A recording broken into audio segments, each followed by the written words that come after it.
Për neve, kjo është sulmi më direkt që mund të bëhet mandatit të një institucioni, e për ne është tepër problematik sepse na ka sulmuar bazën e funksionalitetit tonë. Publiku ka një pritshmëri që ne të merremi me këto shkelje, pastaj kemi një sistem i cili e bën të parëndësishëm deklarimin e pasurisë dhe si tillë inkurajon zyrtar publik ta shkelin ligjin, sepse nuk ka kush pastaj i heton e pastaj i dënon në fund.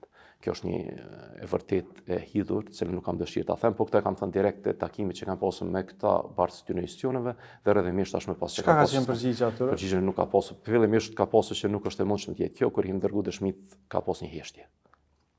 Nuk kemi pranuar ende një përgjigje, për shembull nga kryetari i Gjykatës Supreme, ku i kemi dërguar shkresë me dëshmit tona të bashkangjitura. Po përmes kryeprokurorit të shtetit? Ky prokurori i shtetit po ashtu fillimisht na është thënë që ka një mundësi ligjore për të iniciuar rast, pastaj kemi pranuar përgjigje që nuk kemi mundësi ligjore që ne të iniciojmë një rast për ta korrektuar këtë vendim të Gjykatës Supreme, sepse prokuria ka ngritur atë akuzë, prokuria ka ankimu vendimin e Gjykatës themelore në apelit e pastaj nuk ka ndonjë mundësi shtesë kërkesë për mbrojtje të ligjshmërisë nga ana e zyrës kryeprokurorit të shtetit? Nuk është proceduar si e tillë.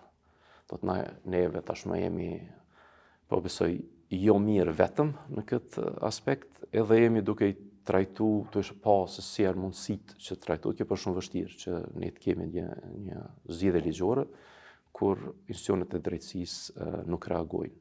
Do të nuk japet rëndësia së transparencës, gjykata konsideron që secila pasuri e fituar në mënyrë të ligjshme bën të fshehet dhe mos deklarohet.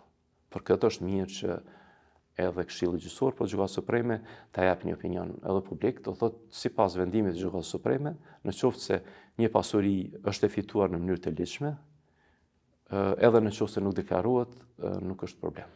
Për ne është problem. Praktikisht nga ky vendim. Ky vendim ka shkaktuar mjaft shumë probleme, e cilat pastaj e nënvlerësojnë rëndësinë në sytë të zyrtarit publik të deklarimit pasurisë. Për neve vazhdojmë ta kryejmë punën tonë, ne tentojmë ta dëshmojmë edhe dashjen e kryerje. Është mirë të theksohet këtu.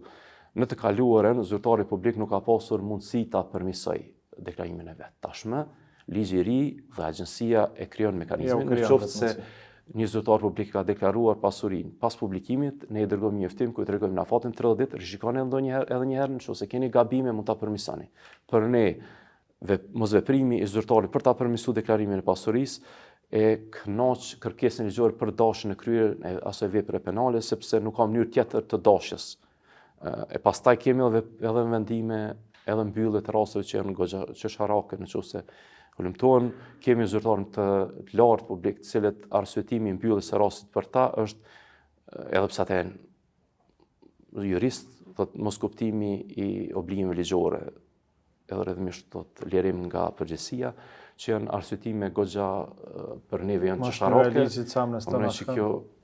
Jo vetëm ajo, po nëse dikush ka deklaruar pasurinë 5 vite, në vitin e 6 mosnjohja e ligjit nuk është dashur më kon arsye për lirim. Por këto janë ato që ndodhin, e ne ballafaqohemi, e këto në asnjë rast ne nuk kemi vendosur se nuk i mbajmë vetëm për vete. Do t'i tregojmë publikut se ku është problemi. E pastaj edhe publiku duhet ta dijë të bëj presion ndoshta edhe sistemit për të pasur një çështje më të ndryshme, po mendoj që çështja e rëndësishme është publiku i merr goxha seriozisht deklarimin e pasurisë, sepse është deklarim, është vetë deklarim. Do nuk ka mënyrë më transparente ku i kërkohet një zyrtari që ta vetë të tregojë se çka të deklarojë. Nëse harron vetë, ka mundësinë për ta korrektuar pas një muaji. Nëse prap nuk e bën, atëherë është goxha një farë për ne është një shenjë e çështjes së këtij zyrtari ndaj ligjit në tërësi.